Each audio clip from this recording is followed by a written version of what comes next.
Hello बच्चों, कैसे हैं? ठीक होंगे। चलिए, मन लगाकर पढ़ रहे होंगे, तैयारी जमकर करिए। हिंदी का दूसरा क्लास, पहला क्लास में क्या बताए थे? लेखक और उसका जो लिखे हैं, तो कहानी का जो लिखे, जैसे कि गदखंड। गदखंड का क्या बताए थे? कहानी और उसका लेखक। जैसे पहला था, तो आज पढ़ेंगे लेखक का परिचय। आज पढ़ लेंगे भीमराव अम्बेडकर, अगला दिन जो रहेगा तो लेखक परिचय। तो जिसे भीमराव अम्बेडकर क्या लिखे हैं? श्रम विभाजन और जाति प्रथा। तो भीमराव अम्बेडकर लेखक, क्योंकि भीमराव अम्बेडकर कैसे परिवार के व्यक्ति थे? दलित परिवार के। भीमराव अम्बेडकर क्लास 10th का है।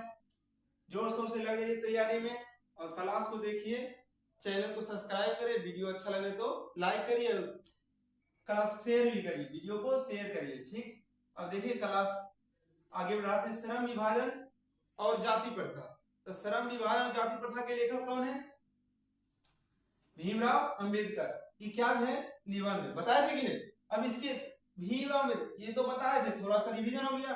अब भीमराव अम्बेडकर के बारे में जानते हैं, जो कि 2-4 क्वेश्चन हर एक एग्जाम में आते रहता है हर एक बार। जन्म महू मध्य प्रदेश। देखिए समझिए, जन्म महू, देखिए समझिए, मो से महू, मो से मध्य प्रदेश। जन्म कहाँ हुआ? महू मध्य प्रदेश। याद रहेगा 14 अप्रैल। कब हुआ? 14 अप्रैल 1891। 18 याद रखिएगा, एक बढ़ा के फिर एक लिख दीजिएगा। 1891, 14 अप्रैल 1891। तो भीमराव अम्बेडकर का जन्म कब हुआ? 1891 याद रहेगा। देखिए 18 एक बढ़ा के फिर एक लीजिएगा, कोई दिक्कत? 1891 भीमराव अम्बेडकर का जन्म अगर पूछेगा तो बताइएगा 14 अप्रैल 1891। महू, मो से महू, मो से मध्य प्रदेश। अब तो नहीं भुलाइएगा, महू मध्य प्रदेश में एक दलित परिवार। अभी बताएं कैसा दलित परिवार, तो छोटे परिवार, दलित परिवार में हुआ था। दलित परिवार में हुआ था। इनके माता का नाम भीमाबाई। क्या थे? माता का नाम भीमाबाई और पिता का नाम रामजी सकपाल। क्या थे? रामजी सकपाल। माता का नाम भीमाबाई, पिता का नाम रामजी सकपाल। शिक्षा, इनकी शिक्षा प्राथमिक शिक्षा तो जिससे हम सभी का गांव में होता है प्राथमिक शिक्षा। प्राथमिक शिक्षा करके, तो प्राथमिक शिक्षा तो सब गांव में करते हैं। प्राथमिक शिक्षा के बाद उच्चतर शिक्षा, तो हाई क्वालिटी की शिक्षा। शिक्षा के लिए पहले न्यूयॉर्क गए। न्यूयॉर्क कहाँ? अमेरिका में। न्यूयॉर्क गए, फिर वहां से आगे कहाँ गए? England, London. इनके बारे में जान लिए। भीमराव अम्बेडकर जी का जन्म कब हुआ बताइए? 14 अप्रैल 1891। 18 एक बार आएगा, 1891। कहाँ हुआ? 14 अप्रैल 1891 महू, महू मध्य प्रदेश में। महू, मो से महू, मो से मध्य। इनके माता का नाम भीमाबाई और पिता का नाम क्या था? रामजी, पिता का नाम रामजी सकपाल। शिक्षा, प्राथमिक शिक्षा तो गांव में ही किए। आगे न्यूयॉर्क गए, मतलब अमेरिका, और उसके बाद इंग्लैंड। आगे देखिए क्या क्या किए समाज के लिए। स्वदेश तो समझते हैं, परदेश और स्वदेश। परदेश बोलते हैं जो अपना देश में, परदेश जो अपना भाषा बोलिएगा तो अपना गांव से जो दूसरे कहीं बाहर का, जैसे देश, अगर परदेश बोलिएगा तो, अगर देश के बारे में बोलिएगा तो विदेश और परदेश। स्वदेश मतलब अपना देश। जब भारत लौटे, कहां लौटे? भारत। कौन? भीमराव अम्बेडकर जी। भारत स्वदेश में कुछ समय वकालत की। क्या की? वकालत मतलब वकील। वकील जिसको बोलते हैं एडवोकेट।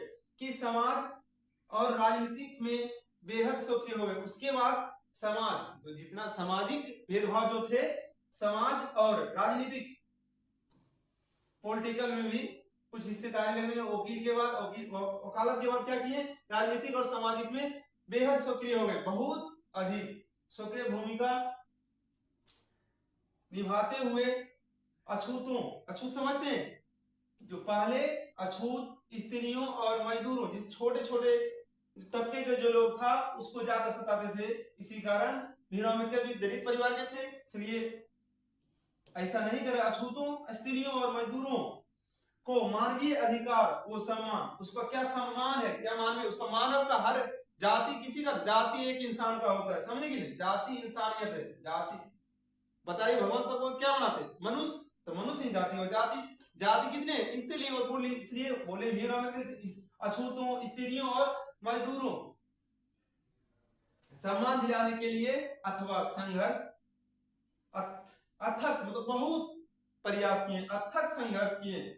उनके चिंतन वो रचनात्मक मुख्यतः बहुत सारे किताब लिखे, उसमें से कुछ आपको याद रखना है। जैसे 3 प्रेरक व्यक्ति थे रहे, 3 प्रेरक कौन, बुद्ध जाने, बुद्ध, कबीर और ज्योतिबा फुले। बुद्ध, कबीर और ज्योतिबा फुले, याद रहेगा, बुद्ध, कबीर, ज्योतिबा फुले। भारत में संविधान निर्माण में उनकी अहम भूमिका आप जानते होंगे। भीमराव अम्बेडकर जी को क्या कहते हैं, संविधान के जनक मतलब पिता। संविधान मतलब संविधान के सबसे अधिक भागीदारी संविधान लिखने में इसका बहुत बड़ा योगदान है, इसलिए इनको संविधान का पिता कहा जाता है। समझे कि नहीं, आगे देखिए। बाबा साहेब ने अनेक पुस्तकें लिखी, जिसमें से प्रमुख रचनाएं कुछ आपको याद रखना है। The caste in India their mechanism, the caste in India their mechanism, the untouchable who are they, the untouchable who are they, annihilation of caste, ये तो अच्छा से याद रखिएगा क्योंकि इसी से लिया गया, annihilation of the caste, Buddha and his Dhamma, ये भी बुक है। एनिहिलेशन ऑफ कास्ट इत्यादि। तो एनिहिलेशन ऑफ कास्ट से जाति प्रथा, श्रम विभाजन और जाति प्रथा। बाबा साहेब अम्बेडकर संपूर्ण 22वें नाम 21 वार्डवें नाम, क्या वार्ड में, कितने खंडों में, भीमराव अम्बेडकर कितने खंडों में लिखे हैं, 21 खंडों में। कितने खंडों में, 21 खंडों में प्रकाशित हो चुका है। कितने खंडों में, 21 खंडों में। यहाँ प्रस्तुत पाठ बाबा साहेब के विख्यात भाषण कहेगा यो श्रम विभाजन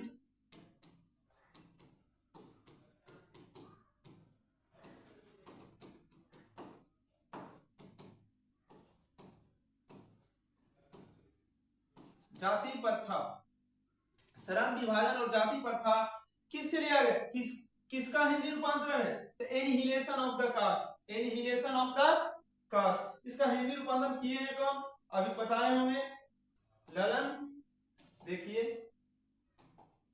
ललन सिंह यादव। कौन किए हैं, एनिहिलेशन ऑफ द कास्ट, याद रखिए, annihilation of the caste Hindi रूपांतरण ललन सिंह यादव द्वारा किए गए।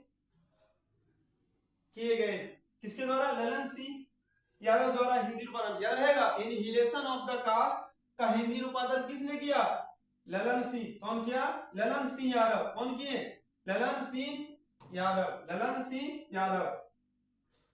रूपांतरण जाति भेद का अच्छे से किंचित, बहुत अच्छी तरीके से, कौन, ललन सिंह यादव, अच्छे से किंचित तरीके, बहुत सरल भाषा में संपादन के साथ लिया गया। श्रम विभाजन और जाति प्रथा समझ गए। श्रम विभाजन और जाति प्रथा के लेखक कौन है, भीमराव अम्बेडकर। भीमराव अम्बेडकर जी का जन्म कब हुआ, 14 अप्रैल, बताइए कमेंट में लिखिए, 14 अप्रैल 1891 बताए थे, 1891। चलिए इनका मृत्यु नहीं देखे, मृत्यु कब हुआ, श्रम विभाजन और जाति प्रथा।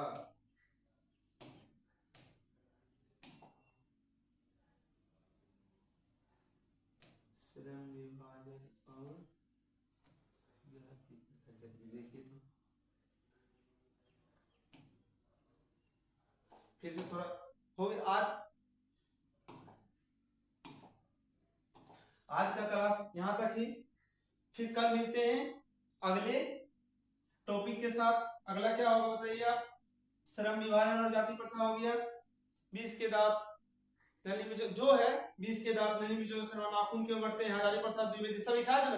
अगर आपको याद रखना होगा तो अगला वीडियो देख लीजिएगा अच्छा से, और वीडियो को लाइक करिए और चैनल को सब्सक्राइब करिए और आगे बढ़ाइए, भेजिए, और रोज हर एक दिन हर एक चैप्टर का विश्लेषण आपके साथ रहेगा। Thank you.